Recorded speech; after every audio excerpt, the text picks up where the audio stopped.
I want to talk to you about a parallel between two seemingly unrelated industries.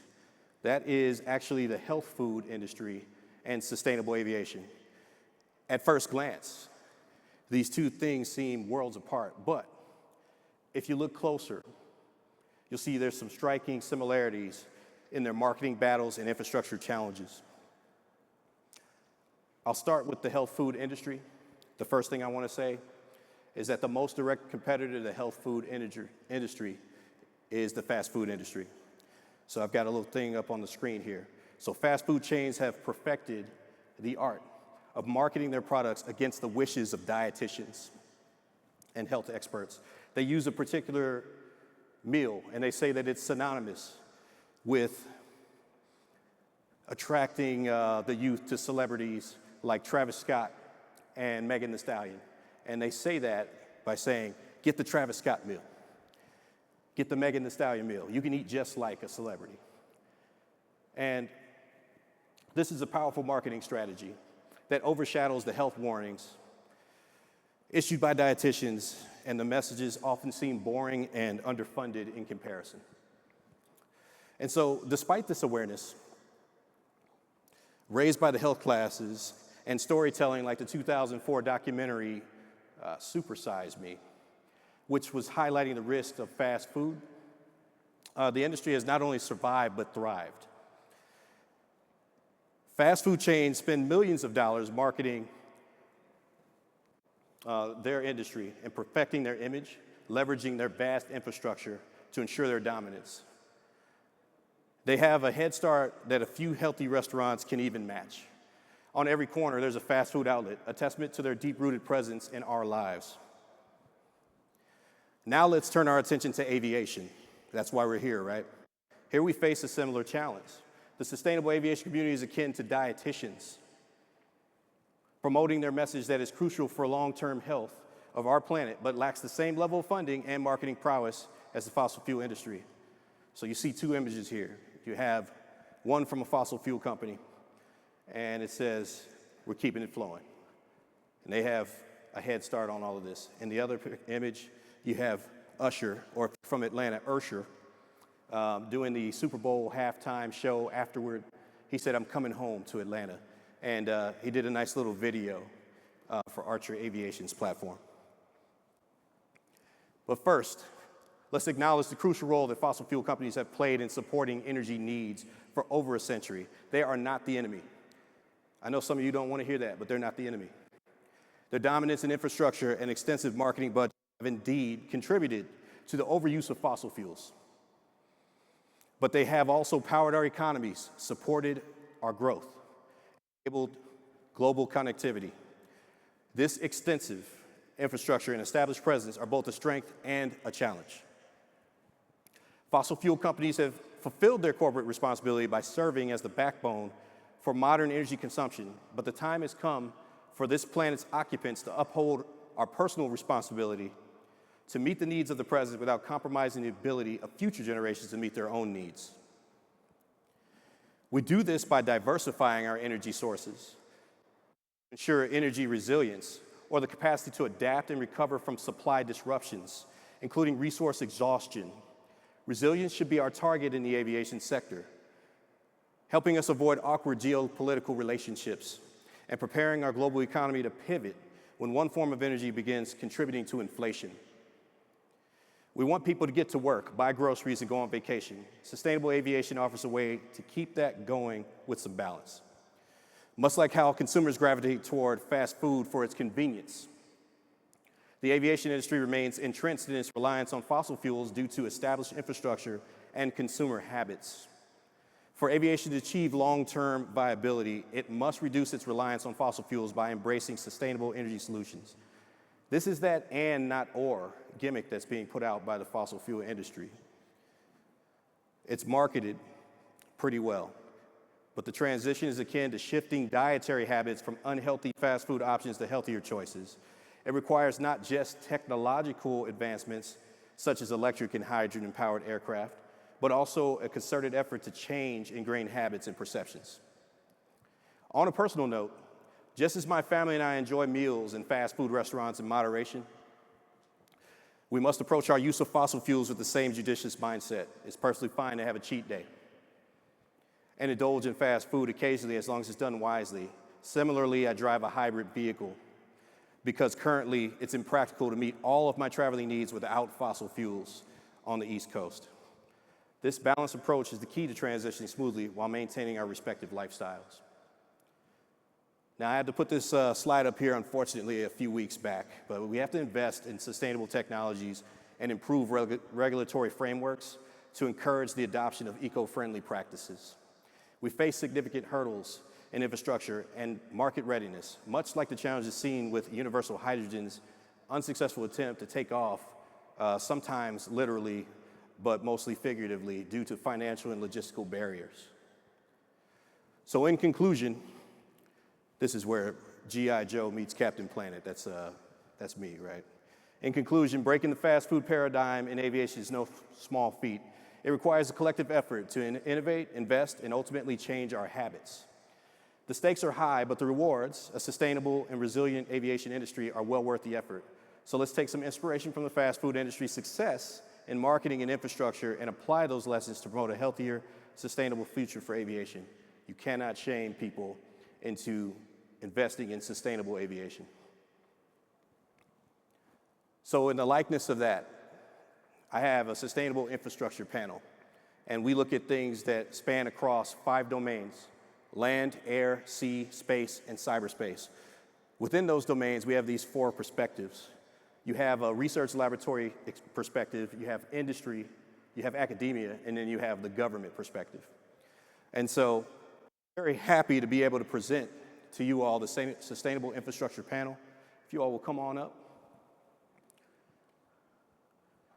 First one here representing air is Mr. Rex Alexander. Thank you, sir. Mr. Hugh Curtright, representing land perspective and others. Ms. Amy Smokes Guesswell, she's representing cyberspace and representing both sea and space. We have Chris Pinksheets Lau. Thank you very much.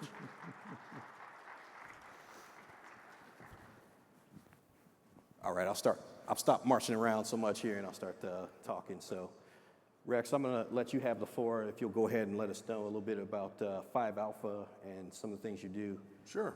Thanks. Thanks, Juice. So, Rex Alexander, I own and operate a company called 5 Alpha. Helicopter pilot by trade, more than half my life. Our company designs and develops infrastructure for vertical flight, primarily heliports for helicopters, but back in 2017, wound up working with Uber Elevate. I was the head of infrastructure for Uber. Started working in the advanced air mobility, vertical takeoff and landing environment, and have been in that space ever since, working with NASA, FAA, ICAO, and several of the other organizations, trying to figure out exactly what is advanced air mobility and what's the infrastructure need to look like. I also work with a group called the Vertical Flight Society, used to be the American Helicopter Society International, and have been with them since 2018 as their infrastructure advisor. Awesome. Mr. Hugh Curtright, you represent land here, but my understanding is you do more than just that, don't you? Broadly, yes. Although I'm an aviation enthusiast, I have no real background in, professional background in aviation. I started out in economics and urban regional development and transitioned that into being a Marine Corps intelligence officer. A long time ago, just when I thought I was getting that career in line, we found ourselves in Iraq and Afghanistan, and we weren't getting the results we thought we were going to get from the way we were thinking. So the community spent a lot of energy learning how to think again, learning how to break problems down differently, and starting to look at things holistically. And that's what I'm trying to bring to this panel, is that holistic perspective. We've all heard the example, somebody that buys an electric car and they say, oh, I'm gonna help the world and help society by driving an electric car. And then you start asking them questions. Well, where are you getting your electricity? Is it coming from an electric coal plant? Maybe you're not helping the environment as much as you think. What about all the metals and such in the car? If they're coming from prison labor, maybe you're not helping the world as much as you think. So if you're not looking at the problem holistically in a different way, you may not get the answers or solutions you're really looking for. And one of the examples here, we're using Ocracoke Island on the Outer Banks for our study. Naturally, we all know the Wright brothers went there to test their airplane because there's lots and lots of wind there. So one would think, holistically, that's a great resource to generate power on the island of Ocracoke. But if you look at other aspects, North Carolina is not exactly leading the charge for renewable energy, and the county of Harlow County is not exactly, they're not fans of windmills. They won't let any go up in the county. So you have this resource that sounds really valuable, and here it can't be used because you haven't looked at it as a whole problem. So again, that's what I'm trying to bring to the panel. And currently I work at the Marine Corps Warfighting Lab looking at the future of, operations largely in the Pacific as a individual contractor. Thank you. Wow. So, Ms. Amy Smokes Geschwell. Hi, I'm with Semper Sky and I do cybersecurity. So aviation traditionally hasn't had a lot of cybersecurity need. They have their own bandwidth of comms. But as we see more of the electronic systems go on systems like the Edge or 5G, I'll be here to help make sure all of that goes on secure. Awesome, thank you. Chris Pink Sheets Lau. Hello, everyone. I am a maritime space officer with the Marine Corps out at 1 Marine Expeditionary Force Information Group in Camp Pendleton, California. In my past life, I was a surface warfare officer on a guided missile cruiser out of Japan for a couple years, and then came over to the Marine Corps, have done some aviation command and control, and now I do space. A lot of what I like to look at is like policies that help enable sustainable infrastructure, maritime and space-wise. Awesome. So let's talk about optimization. Rex, could you lead the discussion for that, please? No, on the optimization piece, we talk about sustainability and we look at infrastructure. When we design infrastructure, we try to design the infrastructure for optimization because optimization equals efficiency. Efficiency then equates to sustainability. And the problem we run into in the electric environment or the hybrid electric environment is we're trying to design to the optimum performance, not the maximum performance. And that's one of the challenges we run into in developing infrastructure. Site selection is a huge issue in that we're looking to make sure that we're giving a location, the aircraft is not required to perform at maximum efficiency or maximum performance. It's allowed to perform at maximum efficiency. Because if we're in the vertical development world entirely too much, we're burning a whole lot more energy than we need to burn. And that's where we get into site selection, is where's the best place to put infrastructure. There's a lot of interesting theories out there in the advanced air mobility, urban air mobility world as to where to put infrastructure. And I can tell you it's a multi-layered question because what makes it great for one instance makes it terrible for another instance. So when I look at infrastructure, I look for where's the best place to put it. That may not be in close proximity in an urban environment because if I do that, it may actually create a situation where to get in and get out, you're expending a significant amount of energy to get in and get out vertically. I'm trying to spread you out horizontally for maximum efficiency. So you're burning the minimum amount of power to get in and out of my infrastructure. Because if I can do that, my sustainability is higher because now you're not burning nearly as much energy, you're not demanding as much energy off of the grid, and you're not creating a situation where we have a lack of energy for the population. There's one thing that you'll find is the people that live in a neighborhood are not going to like you if you're using all their energy and they're having a brownout because of you. Now, if I can spread the infrastructure out, put it in locations that allow for shallower approaches and departures where you're more efficient, all of a sudden now your energy demand is dropped. The caveat to that is if you use less energy, that is actually equated to extended range. If you're in the vertical all the time, your range is going to decrease significantly. So that it really behooves us to look at infrastructure at multifacets. Environmental is a big piece of that. Winds, turbulence, site selection, footprint, all go into selecting good infrastructure. I think you made a great point. And since we've been using a couple of terms a few times, we've said sustainable and we said renewable. I don't know that we've really defined those. So as far as we're concerned, sustainable means that you meet the needs of the current generation while not hindering the next generation. So notice that when I say that, I'm not saying 3 generations from now.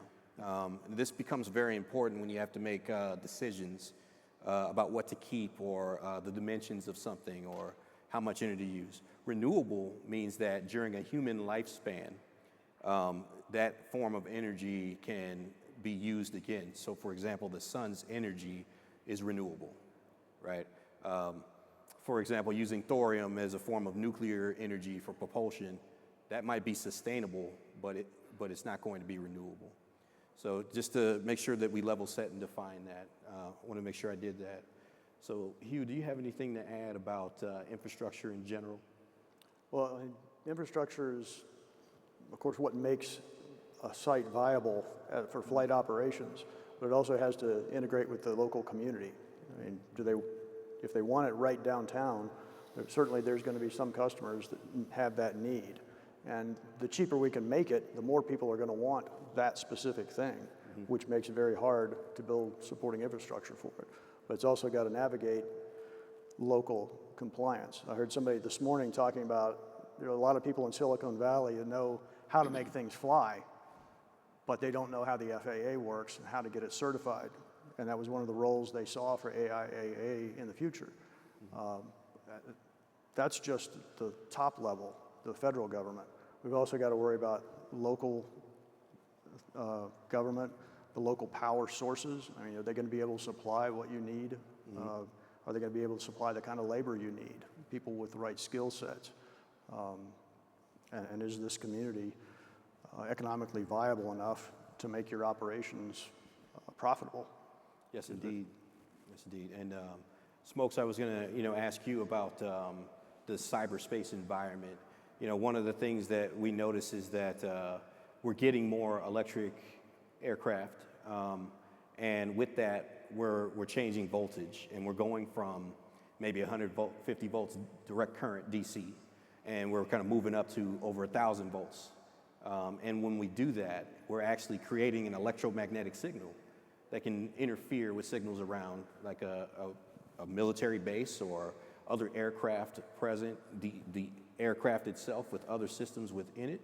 And I was wondering, when you are working on cyberspace solutions for aviation, with the understanding that you're just now getting into aviation, is there anything that you've seen from other domains or from other folks that are working on, like making their network more secure? Are there anything that we can look out for and be more cognizant of as we pursue sustainable aviation? Likely the radius of impact of signal, right? So if you're sending out your own signal, you want to have a lot of towers and keep the trajectory or length of communication signals shorter. So having more to saturate the need instead of having to travel long distances would probably be your best bet to lay a net of effective communication in the safest way possible.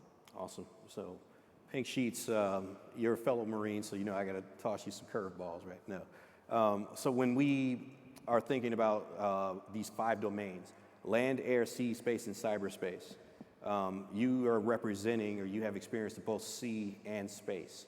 Can you help us understand why we need to pay attention to sea and space as we are looking for solutions and infrastructure in aerospace?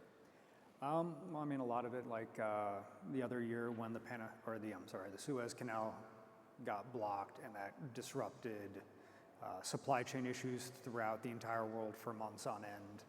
I mean, maritime-wise, we ship most of our fuel, dry goods. It's easy to do it with air, it's quick, but if you want to do a lot of it on the cheap, you have to do a lot of cargo tankers.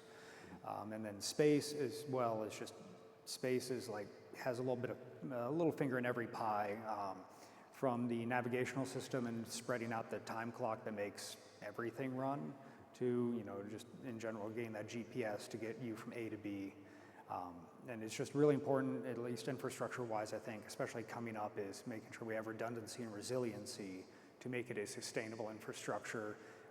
We're in the 11-year high for solar activity, but like back where I am in California, we have power lines failing because they have 70-year-old clips keeping these high power lines together, and then finally it breaks, snaps, catches fire, but then we're expecting a lot more environmental activity to start, not really intentionally attacking, but again, further degrading our infrastructure system, and we just need to get that resiliency and redundancy up before something significantly degradatory happens. I think you made a good point about something. You talked about like kind of old infrastructure, and then when that breaks, what you do. And sometimes we come up with like new things, and just like car parts or anything you can relate to. You put the old with the new, sometimes you start having problems, right?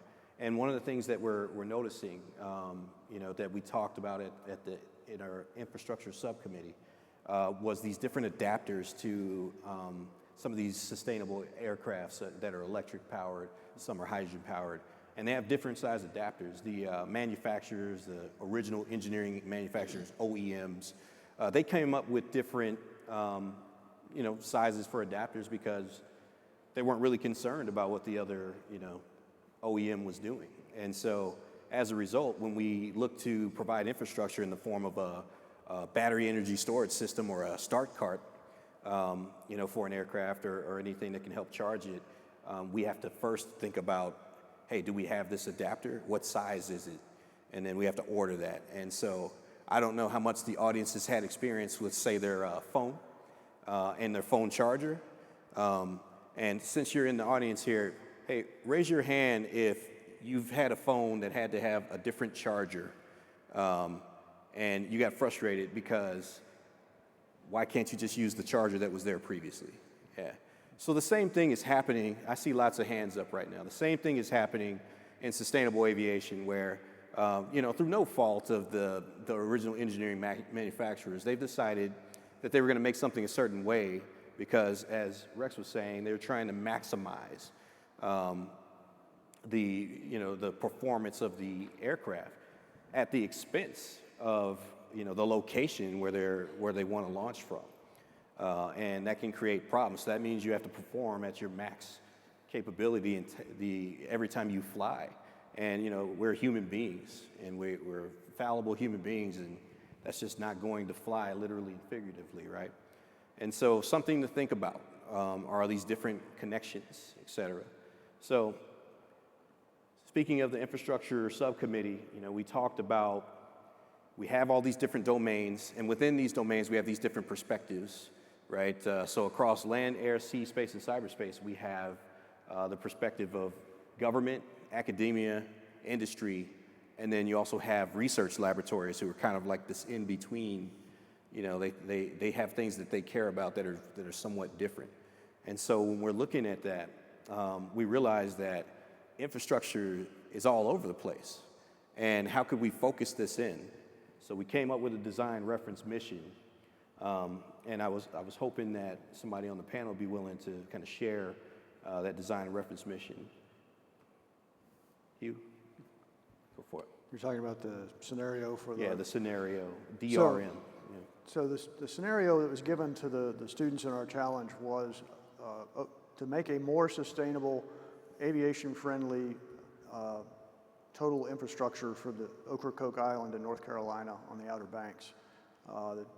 Rather than asking for a realistic, we're going to do this over the next 10, 20, 30 years, we gave them a scenario where there was a lot of government money being thrown at the problem, and they wanted an overall design that would utilize the resources that were being given to them in still a phased approach, but much more rapid than you might believe would be realistic in today's environment. So it was kind of to supercharge the process by pushing them to develop this with additional resources being thrown at them. Mm-hmm. So basically, lots of conflicts started happening, and we made this up in the scenario. So we just took all the things that were happening in the world, and we said, okay, everything just hit the fan at once. So you have things going on in the South China Sea, things going on in Europe, everywhere but Antarctica, pretty much. And temperatures were flaring amongst different nations. and created a situation where the United States and its allies had to address these conflicts. And so in doing so, they needed lots of fossil fuels to do their job. And some of those resources, just like you would have seen in, say, World War II, where you had to ration resources and everything else, they realized that they wouldn't be able to sustain the amount of fossil fuels that they were using in the continental U.S. And service all the different needs of the military services, et cetera, and the allies. So they decided, the government, to do a National Renewable Energy Initiative, NREI. And this is all part of a scenario, so this is made up, just to be clear. NREI was established to say, okay, we're going to bring together government, industry, academia, and the research laboratories, and we're going to find a way to use other energy besides fossil fuels while these different conflicts are being addressed. And so it brought all of the different perspectives together among the domains. And then the government said, hey, we want a design reference mission, or DRM for short, to bring everything together. And we want to do a test bed. We're going to use the Ocracoke Island off the coast of North Carolina, as Hugh said, as our test bed for this. And the point in all this is just to bring everyone together thinking about things, and when it's time to make a decision, how tall should this tower be? How big should this battery be, this airframe? It's all based off of the design reference mission. So I'm going to welcome questions to the panel, but our findings from looking into this as a subcommittee, we would meet bi-weekly and discuss this. One of the main things that we figured out is that you can't just focus on one domain of energy and say, okay, I'm just going to look at aviation, because you're going to end up missing something. So we welcome your questions, and I also wanted to see if you had anything more you wanted to add about infrastructure. Rex? I think what Hugh said is a big challenge, in that local perspective is a huge issue in acceptance.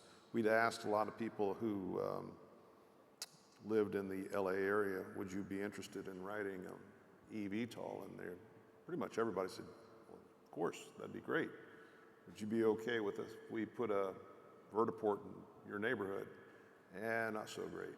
So there's a challenge there when we look at building infrastructure, and that public acceptance is going to be fun. Mm-hmm. Yeah. So what can we do?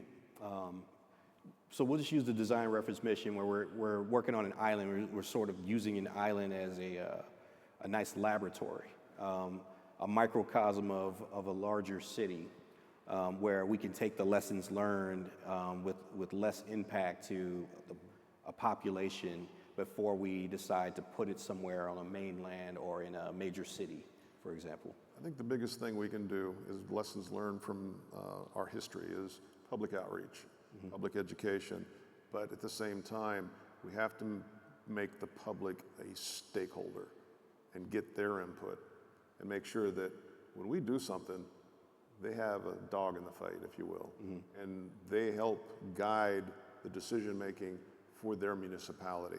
Then I think we can navigate that minefield much, much better. Understood. Okay. So coming in as an outsider to an island or any sort of locality, you're going to have a hard time trying to get anything accomplished because it looks like you're just there for a cash grab. So I'll give you a scenario that when I talk to the when I talk to the folks of Ocracoke Island, I actually went and visited there. You can only get to this island by boat or by plane. And when I talked to the folks there, they expressed a couple of things. One, we don't like change. I was literally told that, we don't like change. All right? And the other thing is, however, we only have a health clinic here, and we have all the time someone slices their hand working on a boat, or someone got bit by a shark, et cetera. They reach that golden hour. They really need to get care, and they need a quick way to get from that island to the mainland to a hospital. Otherwise, they start to fade. And so What can we do for them with sustainable aviation? One of the things that we found was that a sustainable air medical transport business works really well for that particular scenario, that particular island. And that would enable folks to get from the island to the mainland, in about 30 to 45 minutes tops. And you're leaving from the island instead of what they currently do, which is there's a city called Pitt Greenville in North Carolina, and there's a medevac helicopter. And if they're not servicing someone else who has an emergency, it takes them about 45 minutes to an hour to get there once they get in the aircraft. And then once they get there, they'll be able to administer some aid. But by that time, you're pretty critical. You've reached almost the end of the golden hour. So those are things to consider. Another thing that we talked about from the space perspective, there was some virtual reality talk, almost where you could use some sort of, we were talking about satellites that would enable some communication. And with a stable connection, you can don some augmented reality goggles and say you're a PhD for medicine. So a medical doctor, MD. And you could, worst case scenario, talk someone through how to save someone's life who just went through something life-threatening. So these are some of the things that we talked about during the panel that I wanted to bring up. But I also wanted to see if there was anything else before I open it up for questions. Anytime you get a test bed and you have a community that's willing to take on this challenge, it's really important to realize, why was it that these communities in LA didn't want this in their backyard? What is it they don't like? So is it the noise?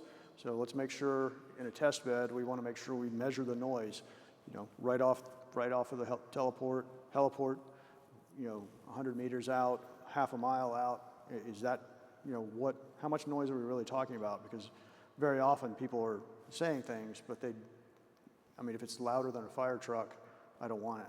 Well, maybe, what if it's not? Well, we have to find that out, because we don't have the answer to all that. As you were talking about the space domain and the cyber domain, what communications are we going to need? We've got to push a lot of data both to the aircraft and to the airfield. How's that getting there? If what's in place now is not sufficient, where have we got to add things? And make sure that all these different domains, again, are matching up expectations. But when we go to educate or to ask other communities, hey, do you want to do this?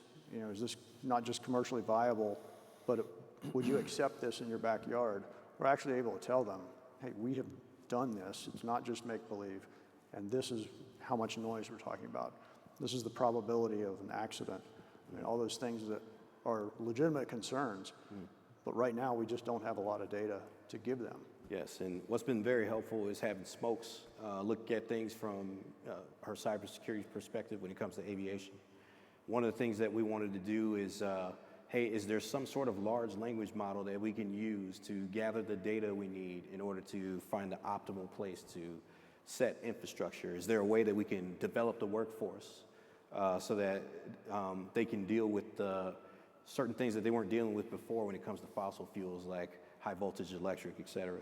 But I see a question here for Rex. It says, can you elaborate more on Uber Elevate? What might have been done better? Maybe the inclusion of short takeoff and landing aircraft?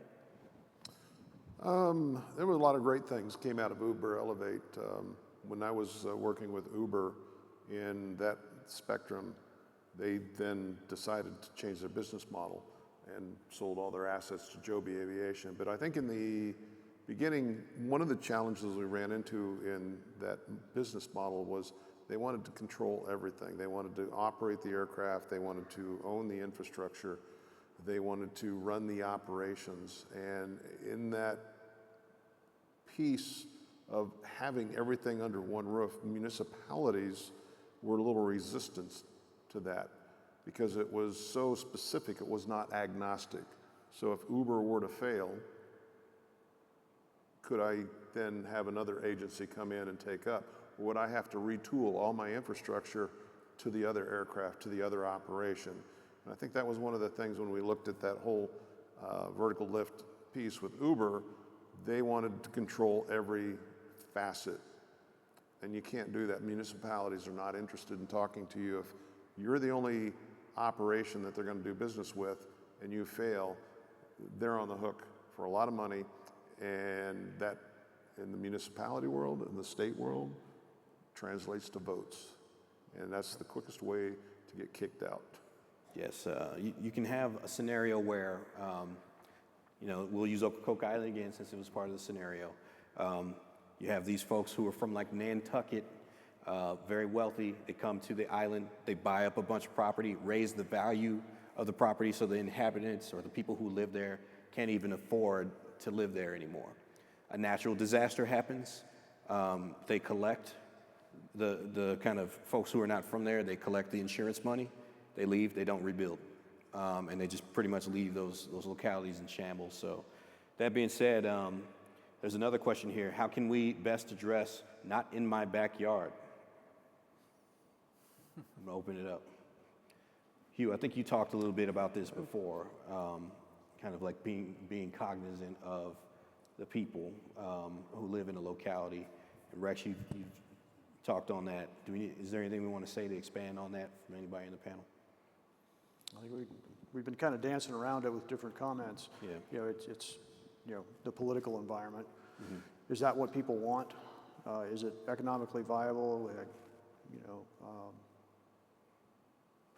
I think education and outreach really is the answer. Mm-hmm. A lot of people don't know what they don't know, and they're scared of it, and they're not curious. How do you get that information out there? Yeah. If only there were an internship program out there. Well, I think the other piece of that puzzle is the average person in the municipality that you're dealing with, that you're trying to help. Any given day, they're putting out a fire that they didn't expect that day. So they're dealing with things that have nothing to do with what we're dealing with. So they're putting out fires that deal with homelessness. They're putting out fires dealing with electrification issues, fires in the neighborhood. So that's constantly. They don't have time to learn this information. We need to take it and condense those white papers down to something that's understandable, that we can boil down to something they can learn quickly. And I think that's one of the things when we look at the municipality leaders, those are the people we want on our side to help educate the people in the public. And you got to take into account what their day looks like on any given day and adjust your tactics. Okay, looks like we got time for one more question before we go into the next segment. It says, how do you convince the government to not highly tax people who opt for sustainable choices, since the government will lose tax as fossil fuel use decreases? It's very relevant. This is, a lot of airports make money from fuel tax and from, some of the services they provide. So when you take that away, again, just like the the fast food paradigm, there's infrastructure already in place. And when you kind of pull the rug on that, you're also affecting people's jobs, their livelihoods, their investments, et cetera. Mm-hmm. So how do you convince the government not to highly tax people? I want to open it up to anybody on the floor. We're seeing this a lot in different states that maintain their highways by gas taxes, and they want to transition to electric vehicles. What taxes are the electric vehicles paying? They're not contributing to the upkeep of the highways that they're using. Mm-hmm. So that the government has to have a certain amount of revenue to provide the services that people want. Mm-hmm. Where do they get that? Sure, we don't want to overtax something and drive them out of business, but somehow, whether it's the airport or the roads around it, and that's got to come from somewhere. Okay. Got we're a little over time, but I'd like to address these couple questions, and then we'll make sure we'll wrap it up. So the next one is, how can we sustain, finger quotes, the development of sustainable aviation infrastructure when political priorities are always changing? Well, may I take that one? You may. I believe that when it comes to politics, hey, I'm a small business owner. I'll be honest with you, as a U.S. Marine, I've never really cared for politics. What party you with, whatever it is, when you come and fight with me, I want you to have my back and I want you to know I have yours. So, but because you're a small business owner, you have to pay attention to that because the jobs of the people who work for you are at stake. And so, in my opinion, what you have to do is you have to create a product that people actually want. And so the closest thing that I see that we have right now in the sustainable aviation sector is advanced air mobility. Because you are able to, some of that traffic and everything, you can circumvent or you can get around some of that by using these new forms of aviation. And so when you're using that, just like a taxi service gets taxed, for having a taxi service, that might be where some of your revenue can come from instead of fuels. No, it won't be as much. And initially, when you start working your infrastructure, weaning yourself off of fossil fuel uses, heavy fossil fuel use, there will be a heavy price. But when the smoke clears and your subsidies go away from the government, you have to have a product that people believe in. And I believe that right now, just like the Model T Ford, right, that Henry Ford made, did he invent the automobile? He did not, right? What he did was he made the automobile more affordable so that not just the wealthy elite could have it, everybody could potentially get an automobile. And so they wanted a faster horse, they got the automobile, and it was something better. And so the consumer wanted it. And so just like the diet industry or health food industry versus fast food, the same thing has to happen with sustainable aviation, where you have to offer a product that is better, that gives the consumer more. So that is, in my opinion, what you can do. Now, I'm going to do this last question here, and then I'll do push-ups for my interns who are going to come on the stage soon because I hijacked some of their time. So the last one is, there's a serious lack of infrastructure education. How do you get youth interested and passionate about infrastructure? Amy? With apprenticeships and internships, the program, much like you have, and offering it to people in direct-to-work kind of situations where you are training them for a specific set of skills that doesn't need such a broad range degree, as a requirement to get in. Yeah, and who's going to be implementing or actually using this infrastructure that we build over the course of several years, if not our youth? So on this note, could you all please give a hand to the Sustainable Infrastructure Panel? Thank you. Appreciate you all. I'm sorry for going over on you, but we got some interesting questions toward the end. So next thing I want to do is I want to turn toward the folks who will actually be implementing anything that we come up with right now, okay? So we had a competition. Thank you very much.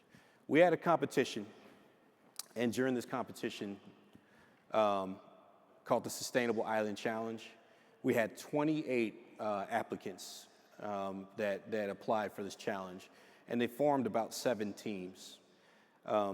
We whittled it down to 4 teams called the Final Four, and within that Final Four emerged the winner. And just so you know, some of the universities that were interested, Michigan State University, University of Michigan, Virginia Tech, Arizona State University, Arizona, Kennesaw State University in Georgia, Mizzou, St. Louis University, University of Virginia, if I didn't say that already.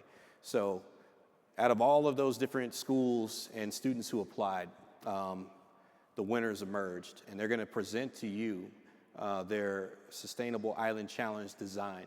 And at the end of this, you get to vote on whether that design is worthy of a modeling and simulation, or if we need to go back to the drawing board and continue to refine. So I understand that for some of you who are systems engineers, you want to see all these documents. I want to see the P-spec, the performance specification. I want to see the design reference mission. I want to see all this data.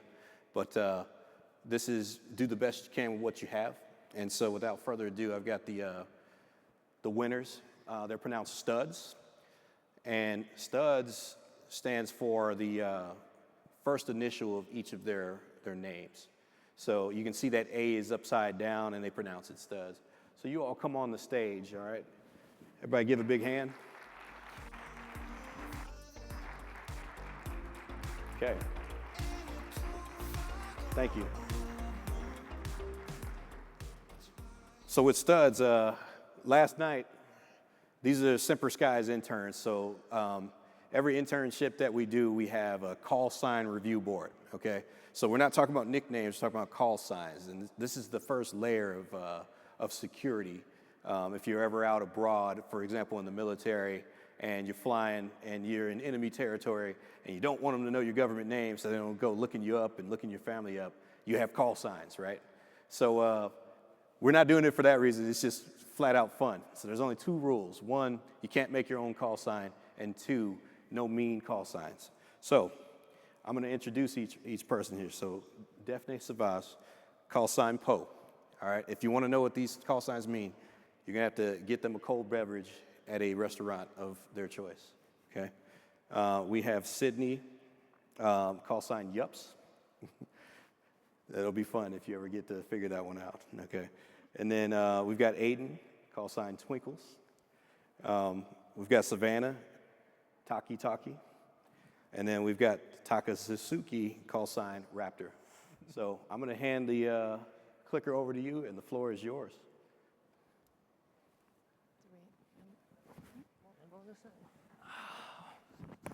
All right, does this work?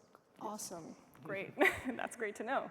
Good afternoon, everyone. We are Studs, as we have just been introduced, a group of 4th-year aerospace engineering students from the University of Virginia. And we are very excited to be here with you today. We first want to thank the team at Semper Sky for making this huge opportunity possible for us, and we also want to thank the AIAA and you guys for having us here at this wonderful conference.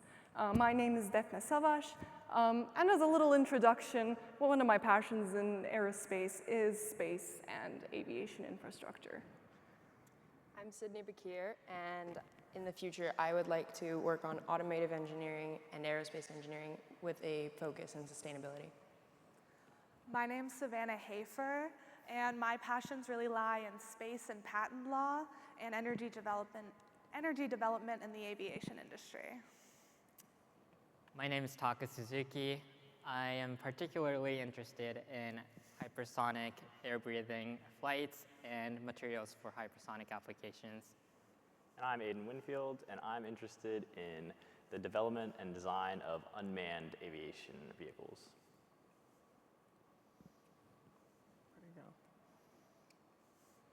It is switching, but Okay. yeah. Sorry, guys. Okay. So today we will be going through our introduction and scope with you on our Island Design Challenge. We will then tell you about our infrastructural domains with the implementation of sustainable practices. Following that, we will tell you the timeline we came up with for the possible implementation of these, and conclude with our performance and conclusion and introduction of standards within Ocracoke Island.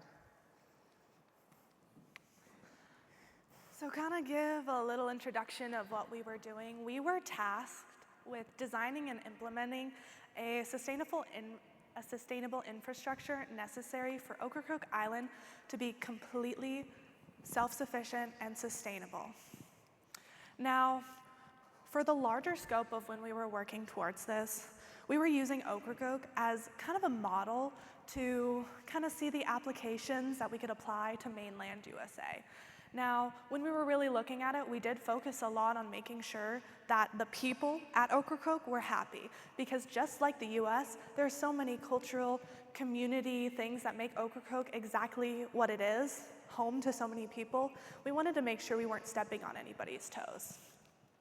So ultimately, our design was primarily focused on aviation domains: air, land, sea, space, and cyberspace.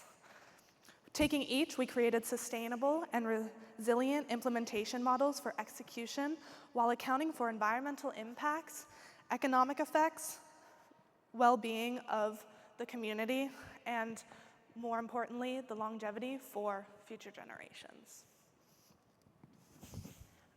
As we navigate through challenges of climate change and environmental impacts, the aviation industry stands at a crossroads. Sustainable aviation has emerged not just as a buzzword, but as a necessity driven by global awareness and technological advancement. So why does it matter so much? The traditional aviation industry has been long associated with significant carbon emissions and environmental impact. However, with the realization of these challenges, sustainable aviation aims to mitigate these effects by reducing carbon footprints, optimizing fuel efficiency, and exploring alternative energy. Its purpose extends beyond mere compliance with regulations.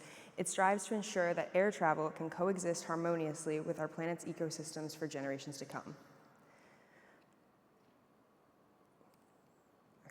With sustainable aviation gaining significant attention today, many have already begun addressing the pressing issue.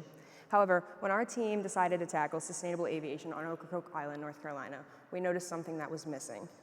How can we combine other domains to focus on aircraft and make the transition seamless? Realizing this gap, our initiative focuses on establishing the fundamental elements essential for sustainable aviation to thrive, specifically on Ocracoke Island. This involves not just mitigating immediate environmental impacts, but also integrating sustainable practices across air, land, sea, cyberspace, and space. By collaborating closely with local stakeholders, embracing cutting-edge technologies, and advocating for supportive policies, we aim to position Ocracoke Island as a leader in the sustainable aviation. Our goal is to create a future where air travel harmonizes with the island's natural beauty and ecological balance.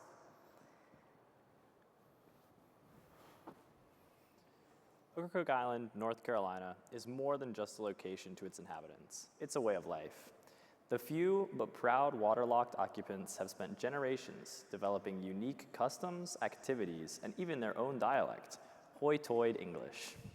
The 9.6 square mile island is home to nearly 800 people and is just a small fraction of the 200-mile-long string of peninsulas and islands that make up the Outer Banks. The average age on Ocracoke Island is relatively aging at 47, which could cause some issues and concerns of healthcare because there is no hospital on the island. Although tourism is the island's main source of income, most tourists only come during the summer. Because there are so few residents during the majority of the year, access to healthcare is very limited, and people must fly or take a ferry to the mainland for treatment. Ocracoke's infrastructure can be simplified down into 5 domains of interest: land, air, sea, space, and cyberspace. We will be mostly focusing on the air domain, but we'll use the other domains to help build the sustainable infrastructure needed for it. Now, this is an ever-changing effort that we have worked to improve every day as the advancements in sustainability change. In order to achieve a truly sustainable system around aviation on the island, the 5 domains must work together, mingled. We'll now discuss our ideas on the design for each of the domains on how a sustainable system can be introduced. All right, so we're mainly going to be tackling the air domain today. To improve sustainable development in the air domain, our team first looked at the already existing infrastructure on Ocracoke Island, as it is one of the only ways to get on and off the island. Currently, Ocracoke has one 3,000-foot-long airstrip and one helipad with underdeveloped facilities. While developing this design, it is key to leverage already existing infrastructure and keep in mind the sensitive nature and limited land on the island. Ocracoke Island does not have advanced infrastructure for air travel. Therefore, there is more chance for adaptability and innovation in the implementation of environmentally compatible and sustainable infrastructure. With this in mind, our team thought that the integration of advanced air mobility, AAM, would not only be feasible on the island, but also a good model to follow for the rest of the country and the world in the decades to come. According to the Federal Aviation Administration, AAM refers to aircrafts that are highly automated and electric, which means air taxis or electric vertical takeoff and landing aircrafts, which I'll be referring to as eVTOL from now on. AAM advancement is currently focused on larger cities since it's more complicated to modify existing infrastructure and air traffic. However, since the island is an isolated model, implementation of AAM infrastructure would be more straightforward and concentrated. With this being said, converting to AAM infrastructure would reduce the carbon footprint created by air travel, and it would also decrease noise pollution, as electric vehicles are quieter than their counterparts that use fossil fuels. While our goal would be to improve air traffic and its accessibility and sustainability, it is key to keep in mind that we do not aim to increase air traffic outside the bounds of what is necessary for life on the island. Well, what is necessary for life on the island, Daphne? Great question. Implementation of AAM might be approached with resistance and doubt from the community of Ocracoke. Many islanders can only work for several months, depending on the season. Will this threaten their livelihoods? Will it cause more disturbances than there already are? The ferry is not perfect, but it works. Key word here, it works. How will implementing AAM help and improve life on the island in a tangible way, in a way that actually matters to the people there? Will it even work? Although the island's healthcare system has improved over the years, there are still major obstacles to overcome. Currently, the island has only one pharmacy that opened within the past year, one healthcare center, and a helicopter aid to help emergency patients to mainland North Carolina. However, there are no labs or hospitals. The island still heavily relies on ferries, and they don't run when there's fog or inclement weather, which is pretty common in Ocracoke. Given how important fast travel and dependability is important for healthcare, this is actually not that great. Accessing efficient and reliable healthcare is important to all of us. Medical care requires efficiency, reliability, and speed, and recent studies have shown that AAM can have significant benefits to healthcare, especially in remote areas, such as Ocracoke Island. One way to implement medical AAM is the delivery of pharmaceuticals and medical supplies through the use of drones. A study conducted by Bridgelal et al. In 2024 found that drones offer substantial advantages in pharmaceutical logistics, particularly in rural settings with dispersed populations and challenging road networks. Given that Ocracoke is an island, it is a challenging road network. The analysis of the study revealed that drones can become more cost-effective, highlighting their economic potential, and they can also lead to considerable time savings, improving the critical response time for this pharmaceutical supply chain. The flexibility of drones to handle smaller, more frequent deliveries, along with the geographic difficulties faced by the island, aligns with our focus on the modern sustainability goal of reduced emissions from electric drones. Use of drones can also quickly progress into eVTOL technology and take us to the next step of critical medical air transport, transportation of patients, medevac. By placing strategic vertiports by mainland North Carolina hospitals and airports and on the island, fast, reliable, and economic transportation of medical emergencies can be implemented, and through the successful application of AAM through healthcare, this can be a significant introduction and proof to the community to establish trust within them for AAM that this is not just a cash grab, and this can also be a great representation for the rest of the country in the decades to come. Now, I mentioned eVTOL a lot. Electric vertical takeoff and landing vehicle technology is a rapidly growing and promising technology within the AAM industry. Along with being sustainable, vertical takeoff saves a significant amount of land compared to horizontal airstrips. However, when discussing and recommending eVTOL as a possible solution, we must address the energy problem. Given that Ocracoke Island is only 82 miles from mainland, and current small electric aircraft can fly up to 150 miles, it is possible to connect Ocracoke Island and mainland North Carolina with electric flight, but only one way. It would not really be a round trip if we want efficiency and fastness, such as for medevac transfer. Well, that doesn't sound too efficient. Yeah, I know. This leads us to the battery problem. eVTOL batteries can't be just adapted from electric car batteries, lithium-ion batteries, that typically have steady drain rates. Batteries for eVTOL require varying amounts of power for flight stages, such as climbing, hovering, and descent, with some phases of flight requiring high bursts of power and inclement weather.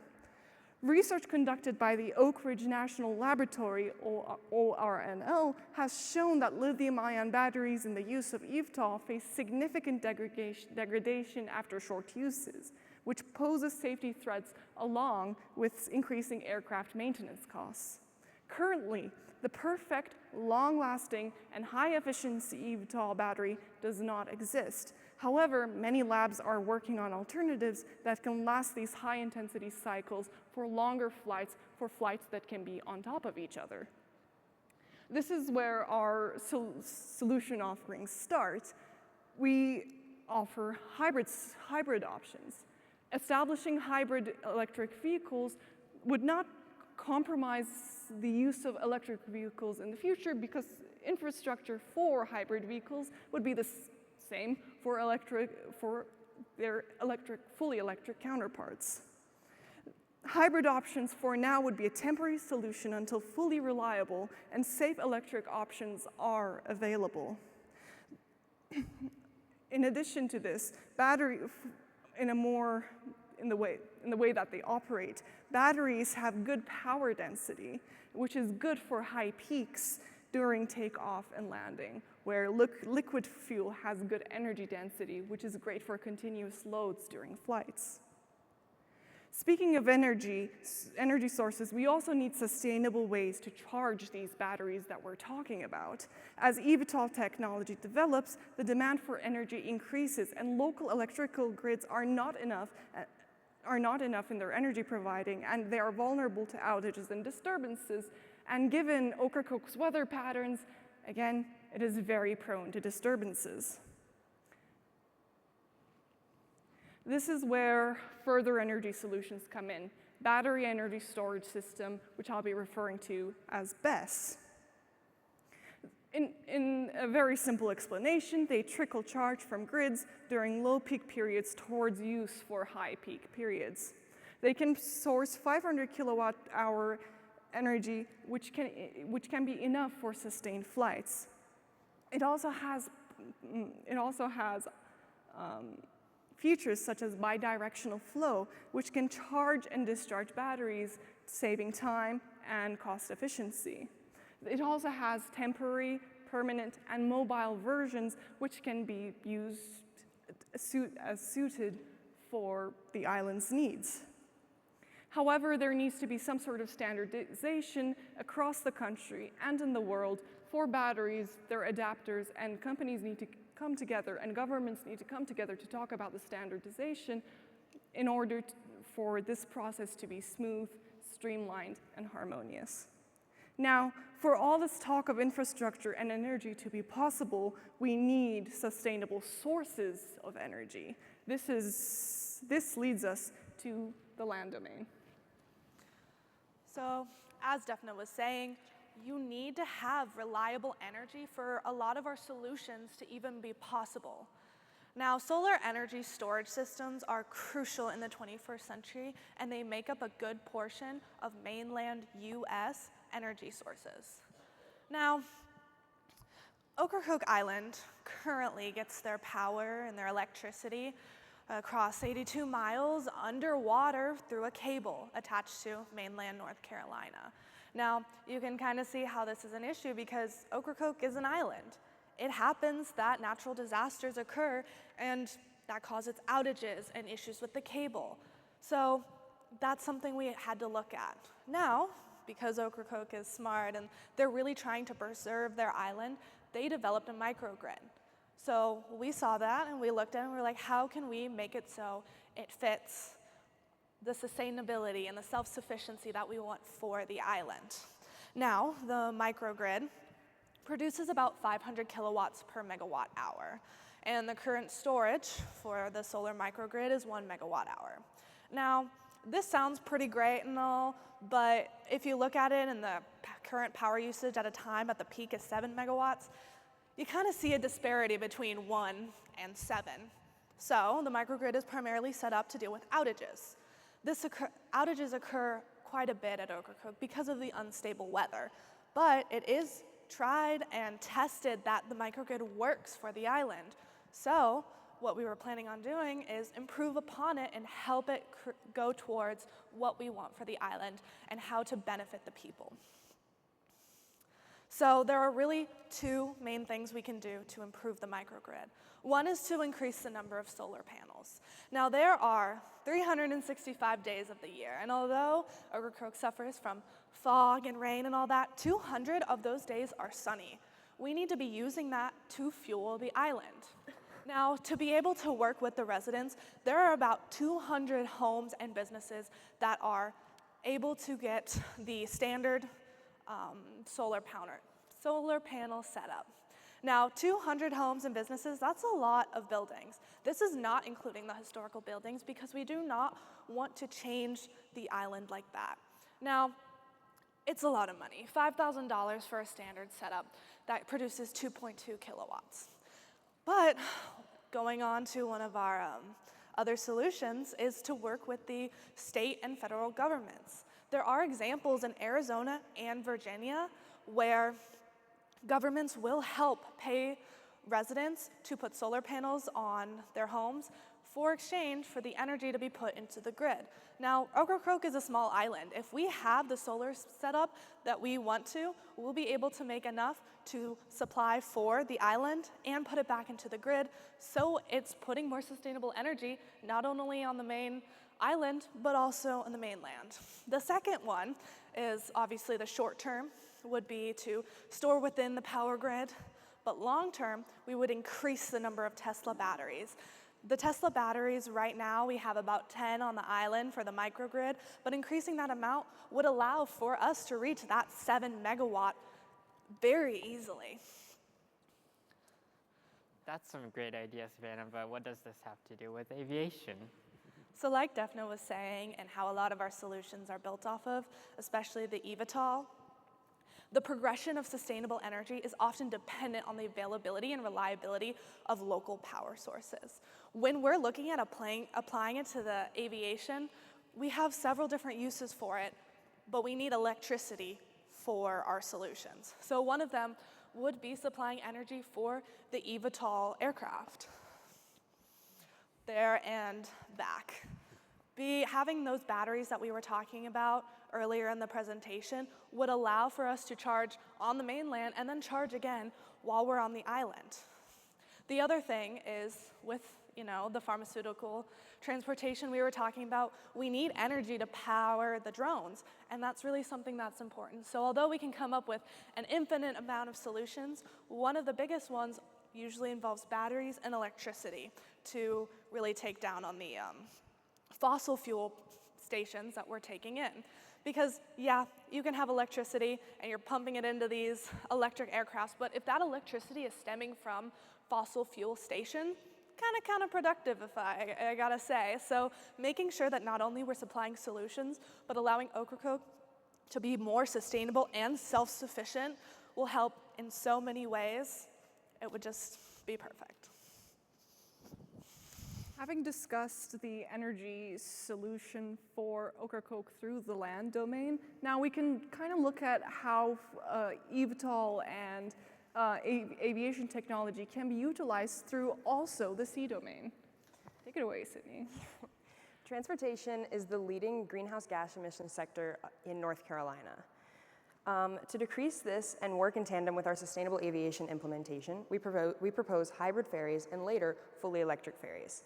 The latest push in this process was taken by North Carolina Clean Transportation Plan in conjunction with the North Carolina Department of Transportation. It was released quite recently, and it was a guidance document that provided a coordinated study and strategy for accelerating decarbonization in the transportation sector. With this study in mind, my team and I got to work on thinking about different ways to implement their vision for zero emissions. We started thinking largely with fully electric and hydrogen-powered ferries. While one day we would like to completely transition the island to fully electric ferries, we understand that small actions can create change.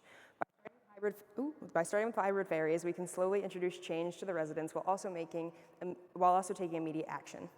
These proposed hybrid ferries would run on both diesel and electricity, then start later start to begin the transition to plug-in hybrid vehicles, then fully electric hybrids. Now, how could we implement a change of this magnitude? I'm glad you asked. So if we start with hybrid ferries, there are many other companies that have already tried to do this and places then have been successful. One I noticed recently was that Seattle, with the huge ferry system and very large ferries in comparison to Ocracoke Island, the transportation system there has been given funding and the go-ahead to start to create electric ferries and hybrid ferries. They are in the process of building 4 and transitioning 3. Other places like that are Wärtsilä, which is it's a Norwegian company, and they are trying to work towards fully electric ferries. They have actually already successfully made a few. They introduced 2 to the Borja Lake with the intention to have 0 emissions by 2030.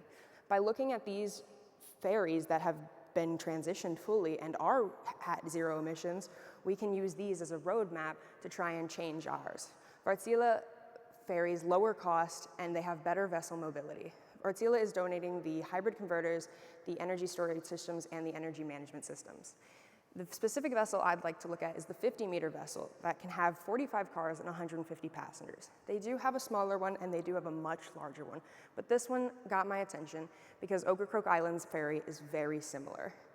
Wärtsilä has a 6-year timeline, and we believe with the proper go-ahead and funding that North Carolina could have the exact same one for not just Ocracoke, but all of the ferry systems along the coast. Now, how would we implement not just these hybrid ferries, but one day the fully electric ferries? Well, as we mentioned earlier with the eVTOL, we would like to make places for these ferries to dock where Ocracoke Island docks are currently. Now, we have a terminal in Swan Quarter and we have a terminal in Cedar Island. These are your mainland terminals. They will take you to Ocracoke Island, where there's another terminal, a docking terminal. Ocracoke Island is very, very small, and we wouldn't want to introduce any new infrastructure that would mess with their environment, especially because they have many, many protected animals and plants. So we propose, after looking into Archer Aviation specifically, what they are calling their sea portals, which are dual charging stations for electric ferries, as well as the eVTOL that we mentioned earlier. By having this as a terminal for both, we stay compact and we can change the boarding system, but keep it in the same place as not to upend the residents and the vacationers' lives.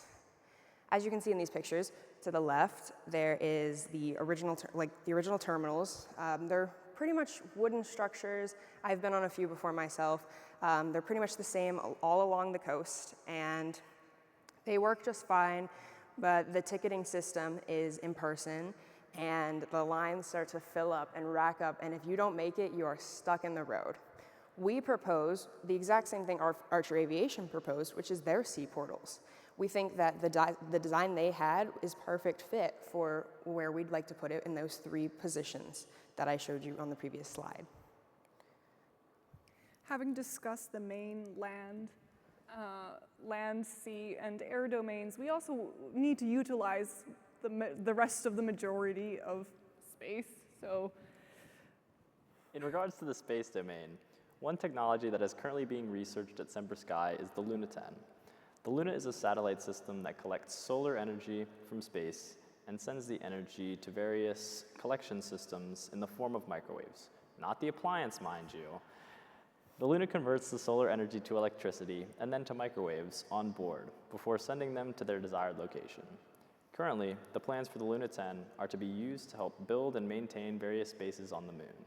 But this technology could very easily be used on Earth, and specifically Ocracoke Island, to collect and utilize this clean energy in areas where space for solar panels is scarce. In order to send electricity to Ocracoke Island from the Luna, facilities would need to be built which can harness these microwaves and turn them back into electricity. One benefit of having these solar panels on a satellite rather than simply having them on the ground is that the sunlight coming towards the satellite is much more consistent because it isn't affected by weather. And with the right orbit, it could even collect solar energy throughout the day and night. Another benefit is that the energy could be sent across long distances, as long as a receiving station to convert the microwaves back into electricity is built where you need it. We will be utilizing the BESS systems that we talked about beforehand to help power the eVTOL systems and store the energy from the Luna. Another way the space domain can help create sustainable aviation infrastructure is through the use of weather satellites. Satellites are extremely useful when tracking weather of any kind, and especially inclement weather, and would be especially helpful on Ocracoke, where hurricanes and other storms are such a large threat. Utilizing satellite technology could greatly improve the speed at which various infrastructure projects are completed and also help prepare for big storms and other natural disasters which could potentially destroy said infrastructure. Furthermore, weather satellites already orbit the globe and track weather, so simply utilizing the data from these satellites would greatly benefit Ocracoke by helping to predict storms and keeping weather patterns known. Overall, utilizing satellite technology will help to greatly speed up the process of converting Ocracoke to sustainable technology and will help preserve said technology after implementation. Satellite weather tracking can help especially with the eVTOL aircraft by preventing damage from inclement weather. The satellites would be capable of tracking weather over the island and in the Sound in order to help prevent the aircraft from being caught in storms. This would be especially helpful when utilizing the eVTOL to carry nearby patients to the hospitals on the mainland, because you wouldn't have to worry about sudden storms preventing you from reaching your destinations. As all these implementations of physical infrastructure take place, the consolidation of the cyber system can occur concurrently. Now we're going to switch to the final domain, the cyberspace domain. Yep. So the cyberspace domain can contribute to building a sustainable community around aviation through two approaches: the optimization of power supply and space and time utilization, and the online community bulletin board. Sustainable aviation can take two main forms: sustainable aviation fuel, or SAF, and electric aircraft. As was discussed in the land domain by Savannah, the increase in solar generation is critical to ensure sufficient power is available for electric aircraft on top of providing electricity to people for their everyday life. Because of its natural susceptibility to weather, optimization of energy storage is critical to be able to have aircraft ready for use when needed. This is achievable with the use of battery energy storage system, or BESS, discussed as before, and systematically monitoring the factors affecting power generation and consumption. BESS is a commercial off-the-shelf system that greatly reduces the concern of inconsistency in solar energy generation. A BESS can trickle charge itself from the grid during low use periods for the use during peak periods. A significant advantage of it is its resistance to storage capacity degradation and the bidirectional capability, making it possible to discharge aircraft batteries and conserve both energy and cost. With the BESS, a consistent, reliable power backup is available. Additionally, a mobile BESS, or MBESS, which is small in capacity, easily movable, relocatable, and is vehicle or trailer-based for ease of use, can reduce the need of infrastructure upgrades on the island. Factors that can affect power generation include weather and tide. Weather is a direct factor affecting the amount of electricity that can be expected from solar generation. A system can be built such that it constantly takes the most up-to-date forecast in order to yield a precise value on the expected energy generation from solar, and it optimizes the timing of charging the aircraft batteries or the BESSes. Power consumption for electric aircraft can be systematically estimated from statistics on the number of visitors to the island or such. For example, there are more tourists on the island during the summer, May to September. During this period, power consumption can be expected to increase from transportation, which the system will take into account for its optimization of energy storage management. In shifting the transportation to and from the island more sustainable, more room in time and space for sustainable air travel is desired. Sustainable air travel is not limited to electric aircraft, but also includes aircraft with sustainable aviation fuel, SAF. Electric aircraft have some shortcomings with their battery capacity, directly affecting their range and travel time, which may not always be sufficient. For example, the Ocracoke Island Airport is about 82 miles away from the Coastal Carolina Regional Airport, the closest passenger service airport. Today, a typical single electric aircraft has a range of 130 miles.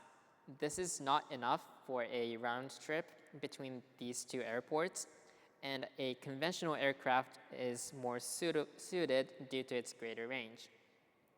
In such cases, SAF aircraft can be used instead to minimize the climate impact. In determining whether electric aircraft are sufficient or SAF aircraft is needed, a cyber system can be utilized.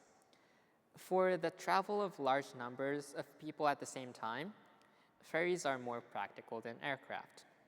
Ferries can also be electric, so given an operating schedule, a system can also optimize the charging condition, taking battery health into account as well.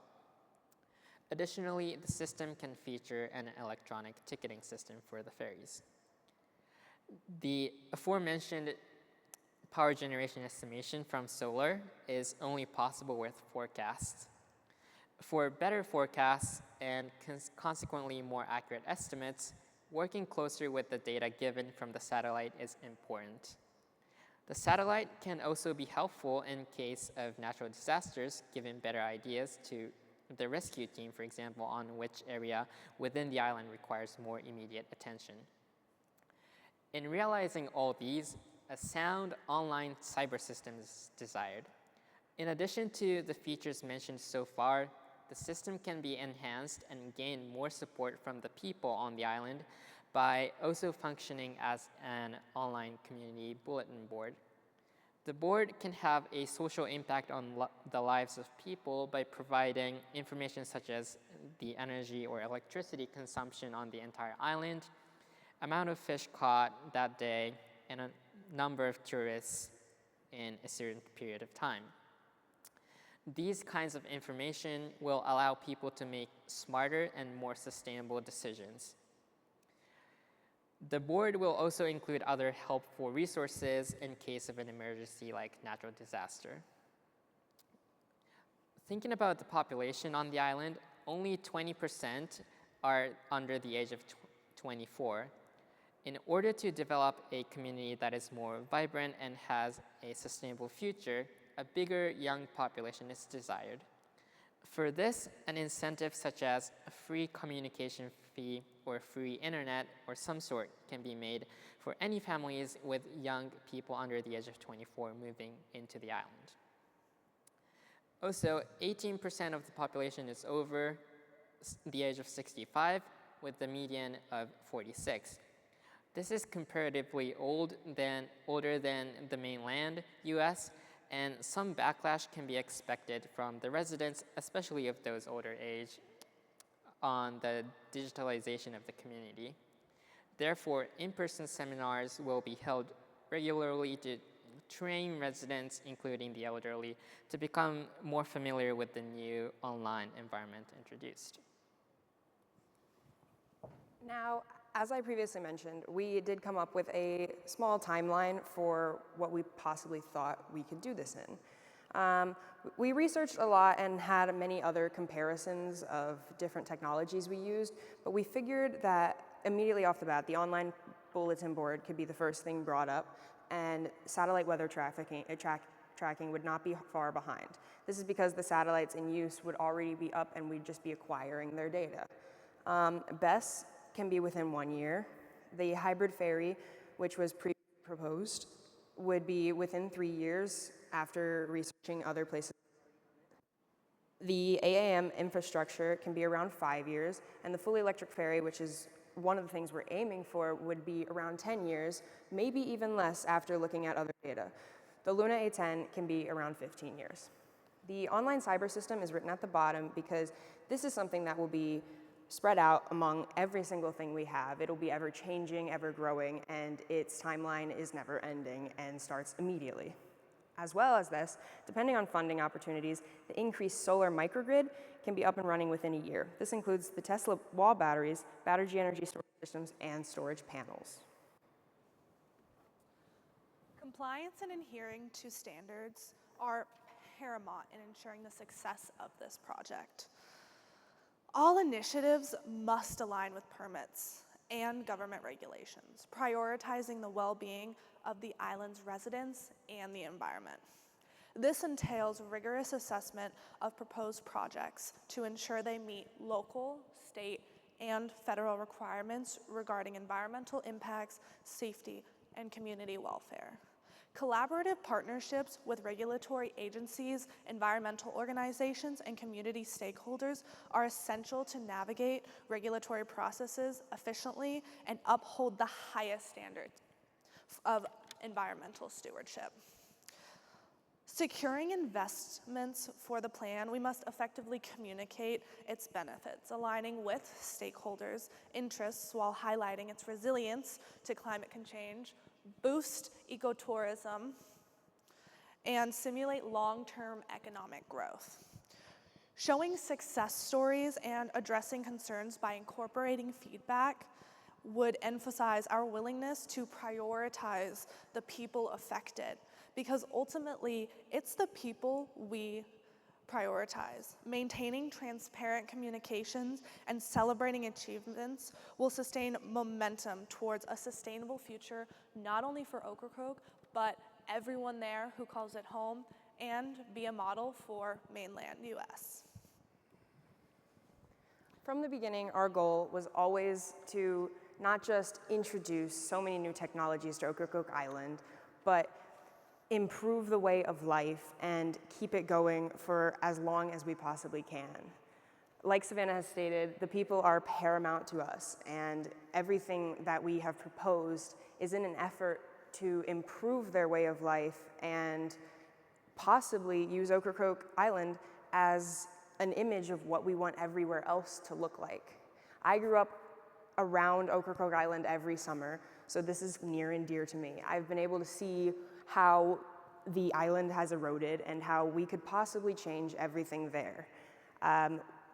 Getting into the Sustainable Island Design Challenge, our goal was 100% sustainable Ocracoke Island. And now that we've focused more on aviation, it's been a wild ride, but we would love to see our designs make change not just in the technological advancements side of the world, but for the residents themselves and for the good of the community and everywhere else that we could impact. Well, we are so grateful for your time with us today, and we would now like to open the floor to questions. Thank you. Hey, excellent job. As a matter of fact, I don't have to tell you that because every single one of these says great job. So, hey, the students have done a great job. Do they consider short takeoff and landing as well as vertical takeoff and landing aircraft to reduce electrical energy requirements? Anyone in particular want to answer? We considered a lot of things going into this. We had so many different presentations as we went through, and it was ever changing.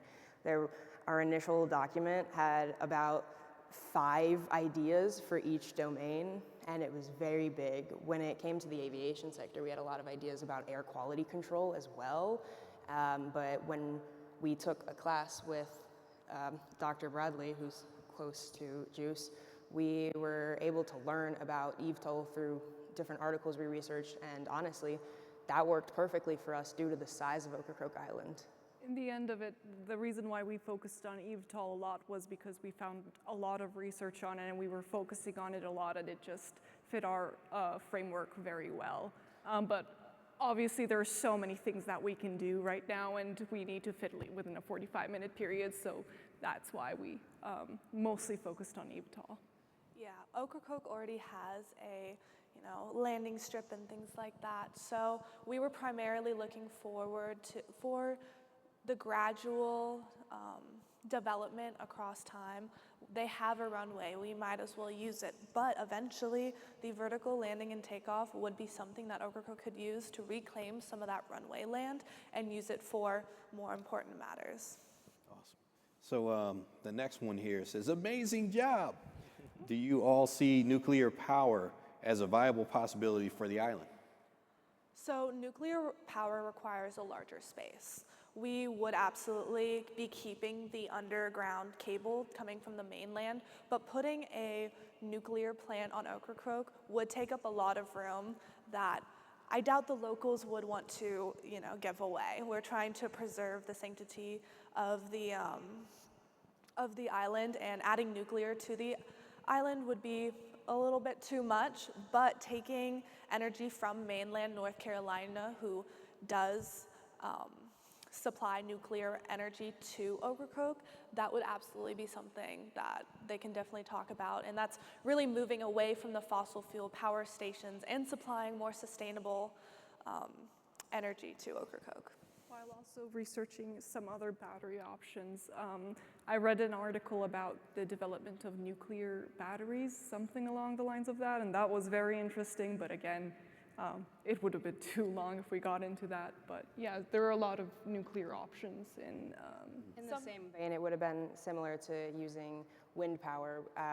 We just don't have that space on Ocracoke Island, but like we said, one day, Ocracoke Island is just such a great place to start with because of its size and isolation. But one day we would love to expand out further and apply these other renewable energy sources. Yeah, and what's great is nuclear energy, the reactors are getting smaller and smaller, so as that technology improves, it's something we can look at. And just for the rest of the crowd here, this is an iterative process, so the next group of interns will take this idea and improve upon it, et cetera, until we have a viable solution. So the next one says, nice presentation. Have you shared the final presentation with island residents? What do you think they will like and not like? You all want me to answer that? I think that's up to Okay. you. So in order to protect the interns, I was the one making liaison with Ocracoke Island. Hyde County is the actual name of the county in which Ocracoke within North Carolina exists. So I was able to talk to their municipality. I was able to explain to them what was going on. When I got them on the phone, they were very interested, and they loved what was going on, and they started talking about some of their initiatives that they've been doing already. But when I email them documents, I don't get a response. So, and they were kind of like, hey, I'm enjoying the view right now, or hey, I'm out sailing, or, so you really have to engage them in person. Like they are not hey, I'm going to sit down at this computer and look at a PowerPoint kind of community. They want you to get out there. So when I go, I'm going to go and visit them in a couple of months here. When I go, I'm going to show them the final presentation, even though I made a link to it available to them. I'm going to get their feedback in person and then bring it back. But we did get their blessing to look into the Island Challenge, but their feedback, we're still waiting on like the finite details. So the last question I'm seeing here says, props to the studs.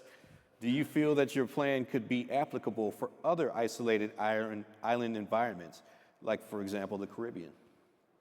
Absolutely. So one of the things that we were really looking at is tailoring it to the Ocracoke experience. We wanted to preserve the life and the culture that the island has. And so really some of our things would be a solution for other islands, but we really prioritize tailoring it specifically for Ocracoke, but also giving solutions for other issues later on. Like if we have a bigger island, smaller nuclear reactors would be more possible, and there's a lot more ideas we have, but we can apply them to other islands, but we were really taking in consideration specifically Ocracoke because the people are so wonderful and we want to make sure to respect their home. Beyond that, there is also, especially for AAM infrastructure, we took a lot of examples from other countries. One was Korea for the Incheon Islands. There's a lot of process in Korea about establishing AAM infrastructure and eVTOL technology to the islands. And also Australia is working on this technology as well. They do want to move to, from what I've read, they want to move on to AAM by 2030. So it's a global effort as well, and looking at this technology and looking at global implementations, we think it's very applicable to the rest of the world, basically. And of course, we also mentioned like the residents of Ocracoke Island, but another important residence is the sea life around, and we had talked about it previously, but short presentation. But similarly, Bald Head Island, lower down, very much a nature preserve for a lot of different creatures, and we wanted to make sure that our technologies wouldn't just affect the human residents, but also the plants and the animals. So the way it is now, I believe that it could be pushed to most of the barrier islands along North Carolina and one day to the mainland. It's not just an island project, but a world project. Well said, well said. So I've got one more question here, and then I'll go into the polling. So how can my students get involved with something like this? Is it through Semper Sky? I guess I should probably answer that. So the answer is yes, it is through Semper Sky. So this is a great time to take a moment to say thank you to Dr. Marty Bradley. Dr. Bradley does several different things, and he's actually in the crowd today. So if everybody could give Dr. Bradley a hand, I'd really appreciate it.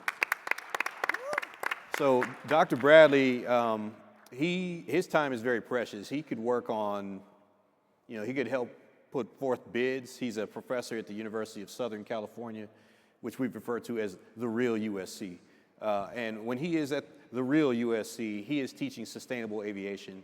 And I just want to remind everybody, these are rising seniors in college, undergraduate, and they are not getting classes that are strictly sustainability. They might get like a little bit here, sprinkles of it. So, I thought it would be a good idea to augment that with an internship program. We talk a lot about these future solutions that we want to do, and we design this and we design that. But the ones who will actually be executing this, you're seeing before you now, and you also have in the crowd a rising senior in high school, Mr. Damon Smithson. He is one of our interns as well. He just wasn't part of the Island Challenge. And I met him at a fall internship networking event that I was doing for our previous interns, one of which is a master's degree student at the University of Virginia, Mr. Jack Snoop Vietmeyer. So these folks right here really represent the future, and any ideas that we come up with, they're going to be the ones actually physically doing the work. So why not have them? So yes, flysempersky.com/internships. Yes, you can do this with your students. But Dr. Bradley has been really the key. I neither have I don't have the breadth or the depth to be able to teach at the level that Dr. Bradley does. So him coming in and helping me and being able to attend every class and listening to the future generations and how they see the world, that's been tremendous. So I'm glad you see it too. So thank you for that question. Now, we're going to move to polling at this time. So as a thank you, for being here, and also to help with the feedback to make the next generation of student better, we'd like to know a few things about the presentation. So the first thing I'd like to know, and let me see if I can pull it up here. Here's your barcode that you can scan to answer some of these questions. But did the presenters meet industry standards for quality and information available in their brief? So I believe, yeah, there we go. I think that's it right there. So, all right, good. We're getting some answers in right now. And had about 5 folks so far weigh in, so far so good. I'm going to move to the next question. It says, of course it cuts off as soon as I try to press my little tablet here. But as a preliminary design review, for some of you who are systems engineers, PDR is what this is called. I just want you to bear in mind that I did not provide you any of the products that typically go with a PDR. But would you accept this project for further work and funding, or send it back for revision and additional review? Okay. All right, so right now the polling's showing mostly a yes, right? I can understand some of the apprehension, right? Because there's a lot more data You need more math, to be able to really say for sure. But at the same time, preliminary design reviews can be multiple. You don't have to have just one. So you can have PDR2, and you can talk more about the design and like say, okay, I like your general idea. Now give me some numbers. Give me some dimensions. Give me,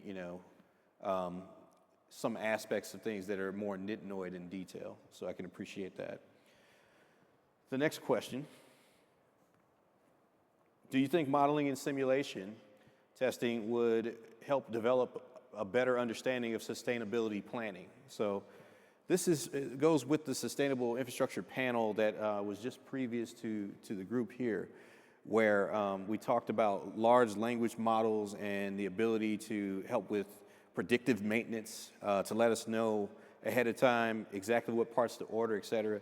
When you are a small business and you are providing services for infrastructure, if you dedicate too many of your assets or your resources, specifically money, toward certain parts, pieces, et cetera, and you end up not using those, and you can't get your full value back for them, this is something that we felt was really important.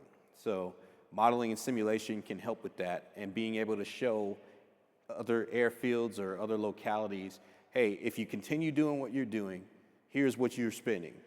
If you invest in sustainable infrastructure now, yes, you spend a lot up front, but over time, look at what you're doing. So, all right, 100% on that one. Okay.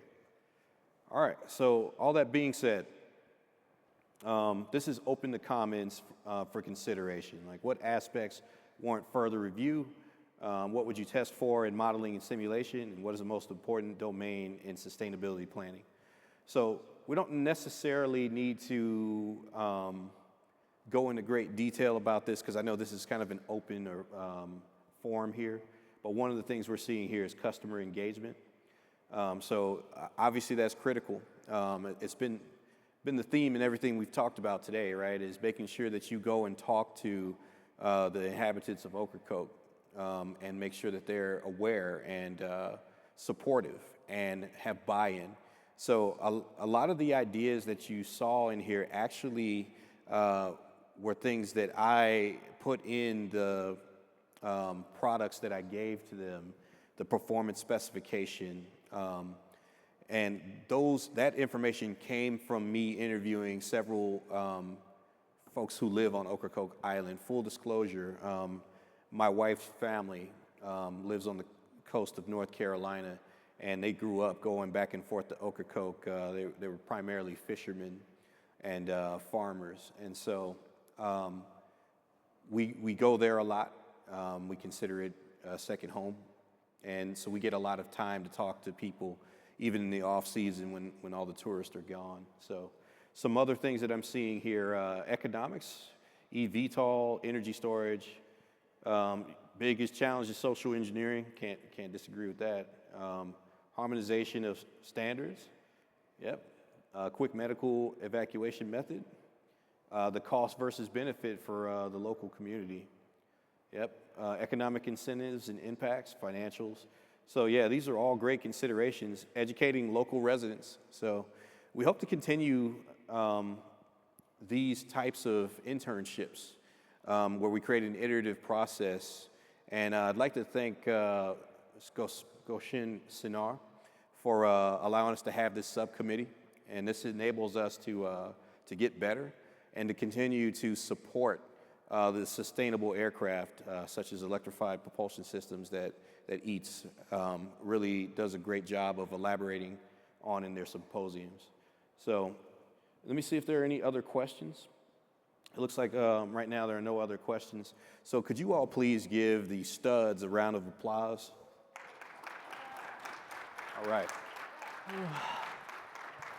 So one of the things that you get when you're a part of Semper Sky's internship program, or if you're affiliated in any way, shape, or form, is you get metal wings. So we have some plastic wings for you all, acrylic. Hey, small business can't buy everybody metal wings, right? We got a ration, right? So you come by at the end here if you're in the crowd, because you came in person, come get some wings from us, okay? And if you want some wings like chicken wings, well, it looks like we're not standing in your way anymore of being able to go and enjoy Las Vegas. So Thank you very much, and once again, thank you to this panel, and thank you to the studs here. Did an excellent job. All right. All right.